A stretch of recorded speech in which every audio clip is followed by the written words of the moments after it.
Hello, my name is Martin Surl, the Police and Crime Commissioner for Gloucestershire, and welcome to another one of our webcasts. We're a series of these with our Chief Constable, Lord Hansen. Again, before we start, we're in different buildings. We're trying very hard with colleagues to stick to the social distancing guidelines that apply to us as much as you. That is important to us. And also important to me and to you, I hope, is holding our Chief Constable to account. I speak with him a lot. You're not normally privy to the information that I receive. But this is an opportunity to sit in on those conversations, and we're going to talk about some of the key issues that are affecting you and the Constabulary at the moment. Thank you. Well, good afternoon, Lord. It's nice to see you. And as you're aware, we know that coronavirus is very much uppermost in our minds still. It hasn't gone away, and I know it's a big impact on the force as well right now. But there's been other events, mainly outside the county, which are also very much in your mind, I know. So we'll come on to those in a moment. But first of all, this is not more than just an introductory question. How are you personally? You lead a big organisation. It's important to know how you are. Hopefully you're well. And again, equally important, your officers and staff, they've not been furloughed. I know they've been working flat out. So please tell us how you are and how the officers and staff 4 months into the pandemic are coping. Thank you, Martin, and thank you for asking about my well-being. I'm touchwood in good order. Thank you very much, and pleased to be here. So, doing well, thank you. I hope you are too. In relation to our staff, you will know from our conversations that we've been starting to look at returning to some sort of new normality with our working patterns. So we have less staff now working 12-hour shifts, which are very demanding for them. We're starting to examine leave options for people, and I'm pleased to say that over the course of the lockdown period, sickness levels have been low. They followed the national curve. And the peak, of course, being in early April. But as it stands at the moment, I get figures on a regular basis. The level of abstraction across the force is less than 3%. That's overall abstraction. It's not just sickness. Sickness is also low. We have no training abstractions at the moment, which is helping to bolster our numbers. And other than new recruits and a little bit of public order training. And a number of staff have cancelled their leave due to holidays being cancelled, as I've said. So we're in a good position with resourcing. In terms of sickness due to COVID, as I say, we followed the national curve, and we currently have 4 members of staff unfortunately still off sick with COVID-19, and 7 members of staff self-isolating. But of an organisation about 2,000 strong, whilst that's still too many, I think that's a good indication of the well-being of the wider organisation. Levels of sickness in May, lower than the same time over the last 3 years in May. And we think this may be due to social distancing, preventing the spread of other illnesses, and improved hygiene. So a good practice that we've adopted. And interestingly, the levels of psychological related illness have also dropped to the lowest levels in 3 years. I want to come back to the pandemic in a minute and all the impact of that, but I think uppermost in many people's minds at the moment and all over our television screens is the events that led to the death of George Floyd in America. From my point of view, I was actually appalled by the actions of the officers that I saw. It's hard. From a police family, I'm part of that police family, I believe. And I believe you were too, and I've made your position quite clear. Yes, I have. And I know the context may be different in America, and I don't want to comment on a live case. It wouldn't necessarily be appropriate to do that. But to witness what we saw was appalling, and professionally it's very hard for us and me to fathom. I don't recognise the techniques, I don't recognise the behaviours, I don't recognise why someone didn't intervene, but that will be for a court and a jurisdiction elsewhere to consider. But it was appalling, Martin, and I do understand why there is genuine anger, fear and anxiety amongst the wider community, but particularly amongst our Bain communities. Thank you, Rod. I think we're of one mind. I have spoken to some of your senior officers and many officers too, and they were horrified by what they saw. We now have to act. I'm sure you'll agree on that. But one of the ways people are in the community are showing their horror of not only what happened then, but their concerns about other matters is by demonstrations. And I think we've seen several around the county, Cheltenham, Gloucester, I think other places as well. And they all seemed to go off peacefully, which was wonderful. And you and I were in communication over the weekend saying, please let me know if anything's going the wrong way for you guys, the peace of our county. Did you work with the organisers of those events? And if so, a little bit about that. And I guess you'll try to avoid in trouble, etc., etc. And I know the conflict was always in with the social distancing regulations, which I know you've been a stickler with, and so have I. We're not in the same building, which is a shame, but there we are. So can you tell us a little bit about the demonstrations, how they went, and particularly about the police role in making sure they went peacefully? Yes, so we've had 3 so far in the county, Martin. The first was on Saturday the 6th of June. It was in Gloucester Park, where approximately 400 members of the public attended. There were no arrests and it was peaceful. It was due to be an official event, but just before it took place, the event organisers sought to cancel the event. But many people still attended, so we attended to make sure that, to the best of our ability, we were present to reassure people, to keep people safe from harm, to allow people to have their voice, which is important, but also to encourage social distancing. So our neighbourhood policing teams were putting out key messages from a safe distance. We were handing out face masks, hand sanitizer, and doing the very best in the circumstances, accepting that arguably a large gathering over 6 outside of a single household at the time wasn't appropriate to the regulations. People came nonetheless. And so we tried to make the best of it and allow that to pass peacefully, which it did. There was a second event on Monday the 9th of June at Pittville Park in Cheltenham, a much larger event organised, about 5,000 people. And I have to say that the event organisers were very proactive in speaking with us, explaining what they were trying to achieve, helping to promote public safety messages and behaviour. And that too went very peacefully.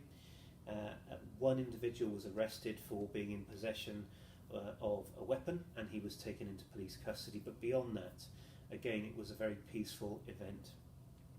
And then finally on Saturday the 13th of June, there was the official Gloucester Park event, the one that was rescheduled from the 6th. About 200 people attended, no arrests, and a very peaceful vigil. And there is some talk of a potential event at Lydney, but that's still being discussed and we're unclear yet as to whether or not that's going ahead. I think it's credit to the police in Gloucestershire that it did go off peacefully. We know that's not always been the case, and I think a lot of credit goes to the organiser. I know some of them personally, they're very decent, good people, and they need to have their voice. We've always said that. And I think it does demonstrate the difficult position the police find themselves in when people have the right to protest and they need the police to facilitate that and keep it peaceful. And then you put in the social distancing and coronavirus and some government statements. Personally, I think you've got the balance right. Some may disagree. Are you happy with the way the police acted and the interaction and anything you do differently now? Yes, we considered this dilemma very carefully. We spent a lot of time trying to be thoughtful in our leadership about this. Do we take a very firm position and say that it's contrary to COVID regulations, which it is? Or do we allow it to go ahead and try to put some control measures in place? By not doing so, that could cause potential disharmony in the community, which could draw police resources and other emergency service workers into that situation. It could also lead to unplanned events where there aren't event organisers, where you have traction to have a proper conversation. People will potentially turn up regardless, and that makes it arguably a greater public health issue. The residents, the population, passers-by, I believe, on balance, understood that. And whilst it was a difficult decision, and you're quite right, Martin, others will have, and they're entitled to different views, I think we struck the right balance. Well, thank you, and again, thank you. The county was peaceful, and to the organisers as well. You know, we've seen the pictures of what's happened in London, where officers have been attacked, and you know they are part of the police family. And I must say, what I saw, the action against the police was shocking as well. So let's hope it stays peaceful in Gloucestershire, and I think I will. You and I think, well, certainly I was invited to attend some of those protest demonstrations in Gloucester and Cheltenham. And I had to think about it very, very carefully too, because I do have to give a voice to the public, and I wanted to show my support for many of the issues that they were raising. But it would have meant breaking the lockdown personally, and I've been very vocal about that, you know, with other people who were close to government who in my view, broke it. Was that a dilemma for you personally? Were you invited, or your team were invited to go to stuff? And how did you reach your decision to police it the way you did? Yes, I recall one specific invitation to go and speak at one of the early events. And the heart says one thing, to go along, to be present, to have a view and to contribute, and the head says something different because of the COVID situation.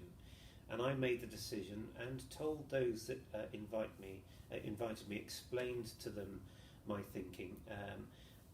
I decided not to go for a number of reasons. One is because it set the wrong tone in terms of me being an unnecessary presence during a COVID restricted lockdown. The second is that my presence can sometimes cause command confusion. There is a gold, silver and bronze command structure in place with an assistant chief constable overseeing the event. If I appear without necessarily that being thought through, that can sometimes lead to confusion about who is in control and in command. And although it's a small matter, where there is potential for an event to become very challenging indeed, it's even more important that we consider those command protocols.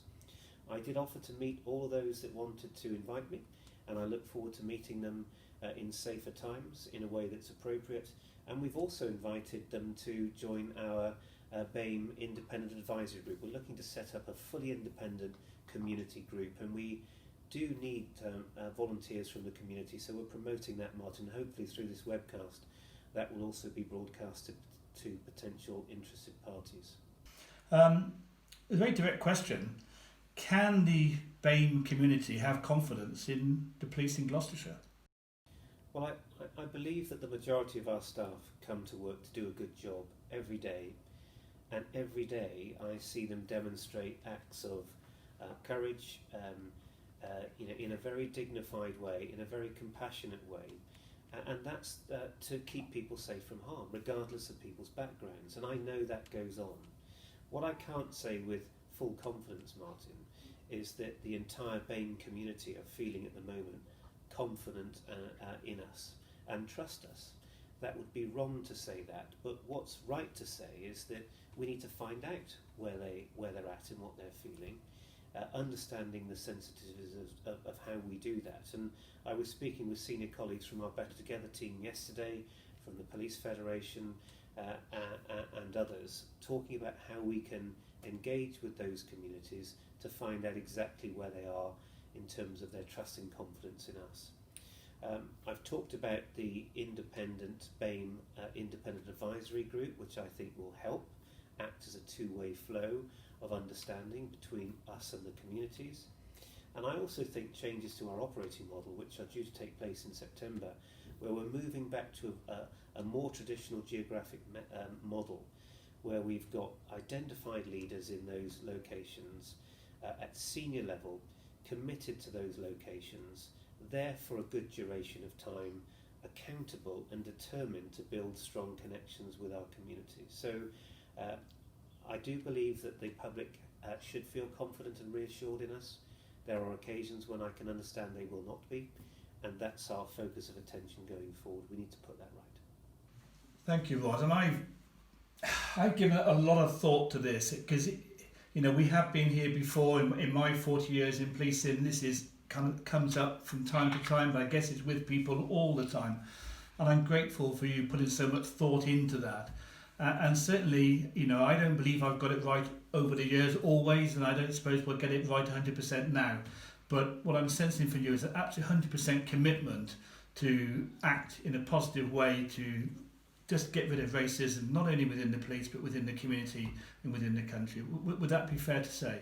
Yes, however tragic the recent events have been, traumatic for so many of us in society, in British society, it is an opportunity, and we must fill any void that we have created as an organisation with good intention. Spend more time listening and acting in a very humble way. It's about making sure that all of those lives are treated in an equal way. And there's lots to do, but it is an exciting opportunity that we must embrace. Thank you, Rod. And I remember the Macpherson report coming out when I was a young officer then and being very perturbed by it. I didn't feel at that time we were an institutionally racist organisation. I thought that's a horrible thing to say about us, but I think probably back then we probably were. Now I understand what it means. And one of the big topics then was stop and search. And I've been on the radio, you've been on the radio. It's the first question that the media throw at me straight away. And the figures they're not proportionate. Can you just help us, apart from just the figures, to tell us your view on that? Because I don't think you're racist for a minute. I don't think your officers are. But why is this so disproportionate? Yes, it has been around throughout my nearly 32 years in policing. It is a shameful situation in that regard. But in terms of our local understanding of stop and search, Martin, there's been a steep decline in the use of stop and search in British policing since about 2009-2010, down from then about 25 per thousand of the population stopped and searched by the police to about 7 per thousand now. So there's a decline in the use of it. It is a powerful and important tool in policing if used well and in line with approved professional practice from the College of Policing.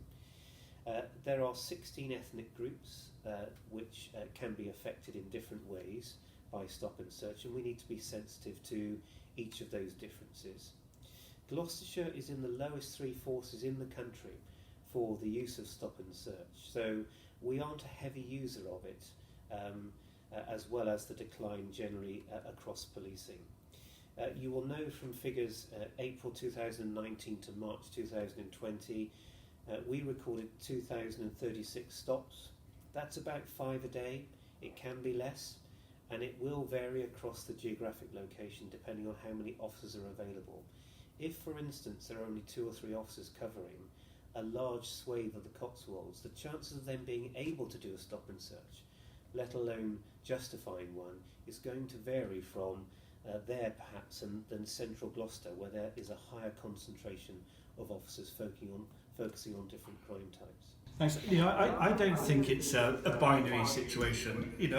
My hope, and I do see quite a lot of stop and search data, is that you understand it as well, that the majority are appropriate. There's an independent panel that assesses, randomly they select the stop and searches that we've recorded, and they can look at those with independent eyes and give us feedback on whether they think they are appropriate or not. The vast majority of them are considered to be appropriate. Sometimes there's learning and education for our staff. Sometimes there is full exoneration for what happened. The outcome rate for our stop and searches are very high. It's about 33% for finding drugs on those that we stop for a drug-related search, which is nationally a very positive outcome. Complaints are reducing, and I have to say that this might be hard to consider when you're being subjected to a search, but a search was introduced to prevent arrest, and it can be a good thing to find nothing because it can demonstrate, if it's conducted well, that nobody's doing anything wrong, and it avoids the need for the only alternative in the past, which was an arrest, which is unnecessary and disproportionate. We've been graded by HMICFRS in terms of legitimacy and fairness as being a good force in relation to that. That's not to say that we are perfect, we are not being complacent, but the indications from independent scrutiny, including yours, Martin, where you hold me to account every week, appears that we're in a strong position to now improve still further. And I recently did an interview on GFM Radio, who kindly invited me to come along. And they were very clear at one point during the interview, asking me to reassure the local Bain community that we were still out and about dealing with criminality. They didn't want to think that we were just focusing on COVID, because there was still drug dealing and there was still criminality, like there are in all sectors of the county. And they wanted reassurance from me as the Chief Constable that we hadn't stopped doing that. I think you're absolutely right. I know it is so complicated. I also think, that we, as a community, as a county, need to understand why people find themselves in the position, why they're being searched by the police. Is there anything else you want to say on that before we move on to some other topics? Yeah, two things, if I may, Martin. The first is that I was taken in the Lammy report, the Lammy review from 2017. The MP David Lammy undertook a review of the wider criminal justice services in the system, and found that those Bain communities had the system often stacked against them. But he also went on to say, if I recall correctly, that you can either try to explain it or you can reform. And what I want to do here in Gloucestershire is focus as an organisation on reform. Trying to explain it away often doesn't cut it for those that feel aggrieved by the system. And we have to acknowledge that there is disproportionality. But if we can reform together, we will end up finding the right balance between an effective tool used properly to the benefit of all versus a disproportionately used tool that is reviled by many people in our society, which isn't where we want to be. And the second thing is that body-worn video is a bit of a game-changer technology for us. You helped us to invest in that. It's been rolled out to our frontline staff, and we are encouraging our staff to switch it on whenever there is likely to be a potential conflict or a challenge about our legitimacy. And what that is beginning to do is give officers confidence that they can and should use the technique effectively, that if they do it effectively, it will be recorded. It can help to deal with complaints or misunderstandings with the public. We can explain and show the video, and it can exonerate officers when there are malicious complaints made, but it can also show out poor behaviour on the occasions where that might occur on behalf of the officers, in which case we can either take corrective action through training, words of advice, or if needs be, discipline procedures. And we will do all of those three things to find ourselves in a better position going forward. So I'm grateful for the investment in body-worn video. Another topic that it's been really on the minds of many of the public is, as we come out of lockdown, is speeding. It's a perennial for us. It's our staple work that we do all the time, and I think every parish councillor, town councillor gets these questions. There was a lot of correspondence about people as come out of lockdown, quieter roads going too fast, and we talked a lot about that as well. Recent operation by the police, how did that go? Yes, thank you for raising this, Martin. It is it contributes to many deaths on the road in the UK. On average, 17 people we are told are killed, and about 126 are seriously injured every month in the UK, where speed is often a contributory factor. This is a deadly situation in so many ways, and it needs our attention. For a long time it has been part of our safe and social driving priority that you have set, and more recently we had a campaign off the back of an easing of lockdown called Operation Haste, and that was about slowing down also to save lives. And that operated between the 25th of May and the 7th of June, and we targeted the hotspots as identified either through your office or directly from the community across the county. And we stopped 1,344 vehicles during that period, in addition to whatever else we were doing as part of our routine patrols across 165 locations in the county, which is a significant amount of locations. 178 drivers received follow-up action, either by way of a fine or speed awareness course or court summons. A further 646 drivers received verbal warnings, roadside education and appropriate advice. And what we tried to do was balance, as always, the outcome of that based on the circumstances. So those that needed to go to court are going to court, those that needed speed awareness courses are getting them, if they choose to take them up. If not, they can go to court or pay the fine. Some were fined, and many, it gave us a chance to explain the dangers, raise awareness, and try to change their behaviours going forward. So a successful campaign, but we can't drop our guard on it, of course, throughout the year, and we will continue to do our best to help the public understand the potential dangers of it as we progress. Thank you, Rod. The feedback I've had from the public, it's not been extensive yet, is that they particularly appreciate when they say we have a problem on this road, this street, by this school, if they're open. they want to see some police action there. Maybe not a lot, just that the police are listening rather than the police saying, well, we know best, we always do the M5 or we always do the 417. I very rarely get calls for that, but I would really be grateful if the neighbourhood teams could listen very carefully to what the local people are saying, almost irrespective of some of the data, because it clearly worries them. And with the new cycle lanes coming on, if we ever get those, I think there's a few, that's an ongoing piece of work. But thank you, and I know an awful lot of hours were put in, particularly by our special constabulary, who I think you would agree really do a great job for us. Yes, they do. We're very lucky to have them. Over 100, nearly 150 special constables, experienced now, many of them are dedicated, spending an awful lot of time giving us added capacity, and that coupled with the efforts of our roads policing colleagues and also our neighbourhood teams, who are a fundamental part of Operation Haste, I think it's been a successful campaign so far.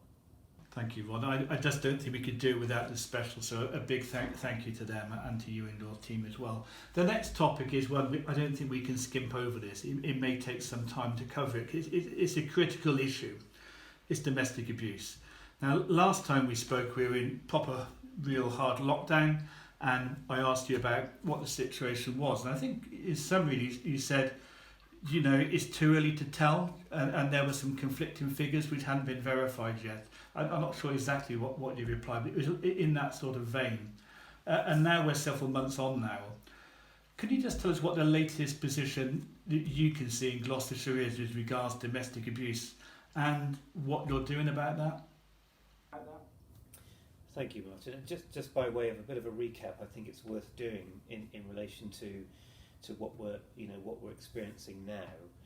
We saw a significant increase, if you recall, in hits on websites to charities in particular and our own, where people were clearly seeking help from home quietly on those platforms around domestic abuse, indicating that there was a need for advice and help in relation to that very serious topic.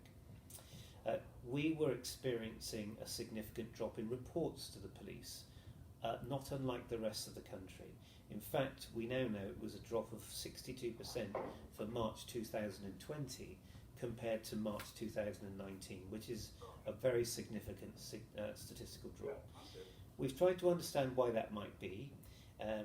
We won't know for sure, but our professional estimation is that victims were unable to access reporting mechanisms, victims not being aware that services were still available, or not wanting to bother the police or other services in light of the response to COVID. They were probably trying to be helpful to us, perhaps to their own detriment on occasion. External stressors reduced that could influence the risk in domestic abuse, so maybe there was less threat for some people, but also domestic abuse perpetrators being better able to exert control in a closed environment over their victims. The lockdown supporting that, temporarily reducing people's ability to maybe feel free to report. So as the lockdown restrictions have begun to ease, people are returning to work. We're seeing crime beginning to rise again, back to what were previous lockdown levels, including domestic abuse.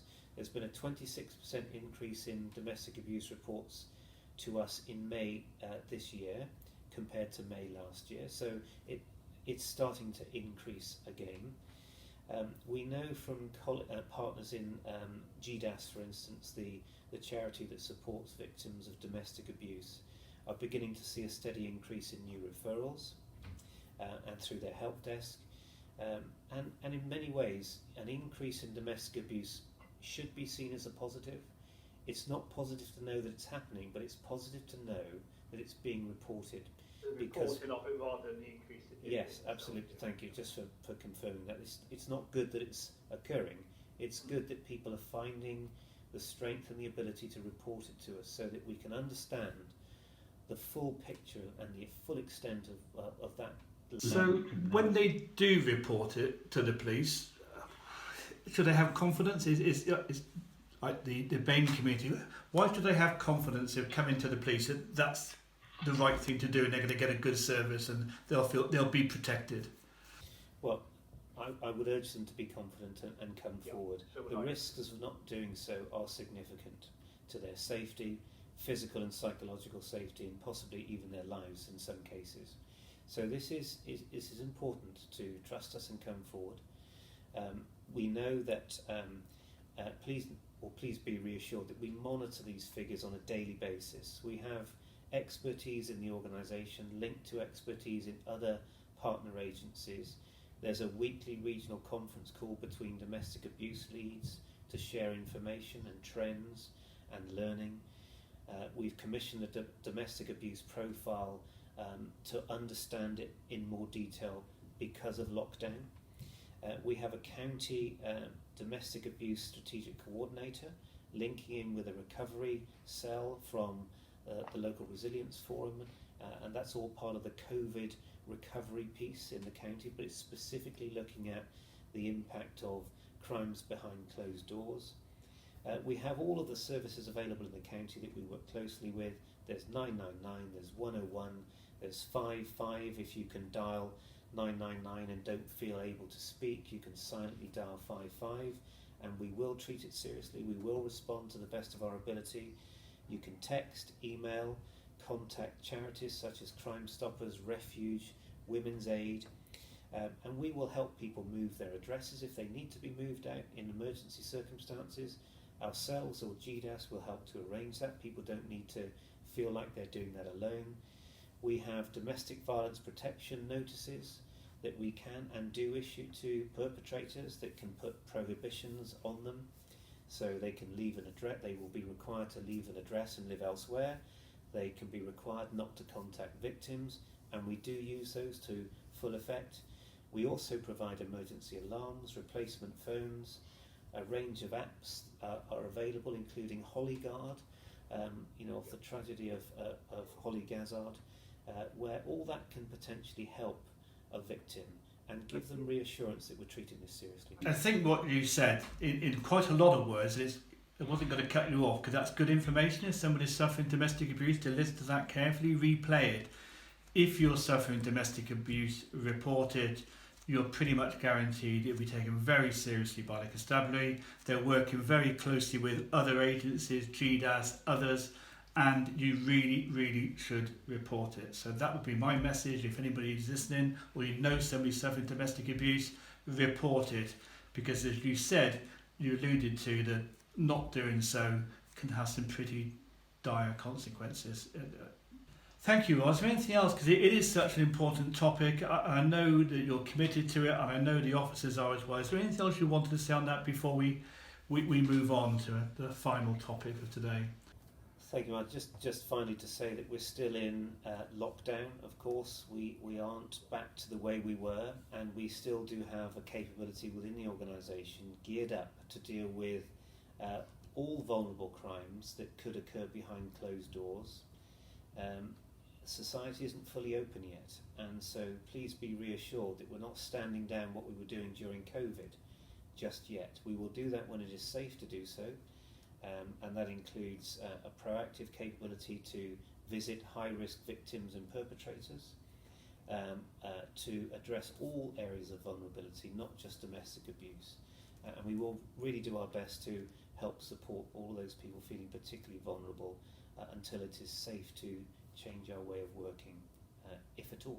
Thank you, Rod. That's really clear. And I think this webcast has demonstrated just how vast the remit of the police is. Just on this 30 minutes, we talked about policing the protest, COVID, lockdown, domestic abuse, speeding. And I know I had a brief and some tremendous results around people who organise crimes, doing some of our rural burglaries, etc., etc. A huge range of things that just barely scratch the surface of your areas of responsibility. That's why I did ask, how you're doing, how your officers are. It just goes on and on and on, and I always try to put that across to the public.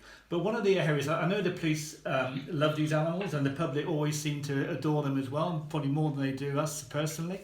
But your police dogs, I know you're the national lead. I saw on Twitter some pictures of police dog Arnie. Is that how it is? If it's a he or a she, it sounds like a he, but I don't know, maybe a she. And demonstrating we don't want to mess with him or her, because it was a pretty ferocious looking video of this beautiful dog snapping away and saying, you want to cross our arm, please, you might meet PD Yarny on the way. Can you just tell us a little bit about this dog, what breed it is, and a little bit of what it does? Yeah, no, absolutely. So Police Dog Arnie is a German Shepherd. His handler is PC Ben Smith, a very experienced dog handler in the county. The dog, Arnie, came from North Wales and was bred with lines going back to Eastern Europe. He was part of and identified through a 3-force puppy scheme that we had with colleagues in neighbouring forces.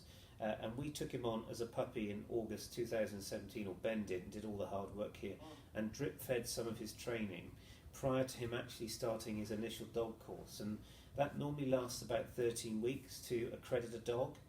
But because of the outstanding teamwork between the two of them, Arnie completed his licensing within 6 weeks, so he's a bit of a high flyer in that regard. Trained in human scent human scent, bite work, property searches, building and open area searches.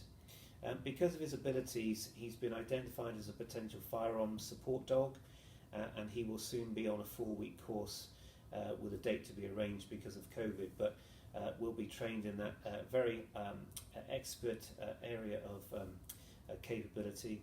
And just a couple of examples, Martin, of his successful teamwork in terms of helping to keep people safe in the county. He and Ben went to a violent man who was wanted for breaching every part of a domestic violence protection order. So this goes back to your point about the importance of domestic abuse and how we can tackle it. This was in Cheltenham. The man was reported to be strangling an ex-partner over a balcony. Officers attended and the man ran off. Arnie was released. He chased the individual down and detained the man, who was then suitably dealt with through the criminal justice process. And a stolen Porsche motor car, about £50,000 worth of motor vehicle, stolen from a burglary. The vehicle was found abandoned, and Police Dog Arnie tracked to the location where the man was hiding. He was arrested, all within 20 minutes of the call, and the vehicle was quite rightly recovered to the owner. So he's now 3.5 years old, proving his worth. Very popular, of course, like all of our service animals. And the plan is that he'll work until he's about 8 years old, before he will then hopefully get to a well-deserved retirement with his handler Ben. And I don't want Ben to retire.